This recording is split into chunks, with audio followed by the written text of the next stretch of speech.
Pengertian pasar uang. Pasar yang memperjualbelikan surat berharga jangka pendek yang jangka waktunya tidak lebih dari 1 tahun. Pasar uang tidak terkoordinir seperti pasar modal yang memiliki sistem dan layanan yang disediakan oleh bursa efek. Kriteria pasar uang. 1. Orientasi profit. 2. Menekankan pada kredit jangka pendek. 3. Pasar uang bersifat abstrak. Tidak ada tempat khusus untuk perdagangannya seperti pasar modal atau pasar barang. 4.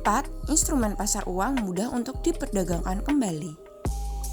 Peserta pasar uang ada yayasan, bank, lembaga pemerintah, asuransi, lembaga keuangan lainnya, dan perusahaan-perusahaan.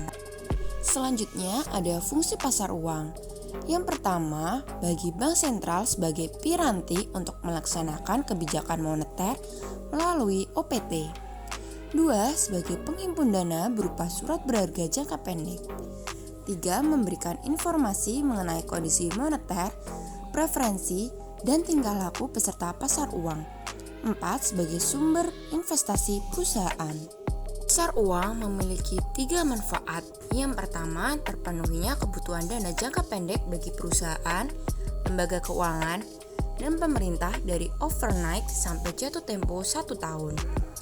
Yang kedua, bagi pihak yang surplus dana, uang dapat dimanfaatkan untuk menyalurkan dana yang idle atau tidak terpakai.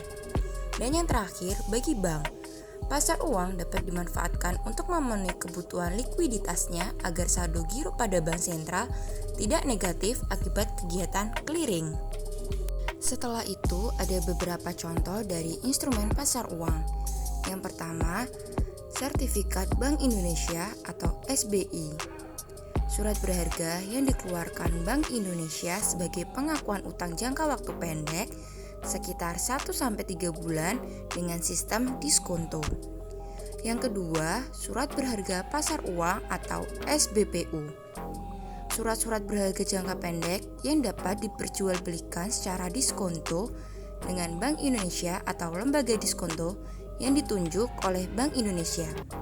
Dan yang terakhir, sertifikat deposito. Instrumen keuangan yang diterbitkan oleh suatu bank atas unjuk dan dinyatakan dalam suatu jumlah, jangka waktu, dan tingkat bunga tertentu.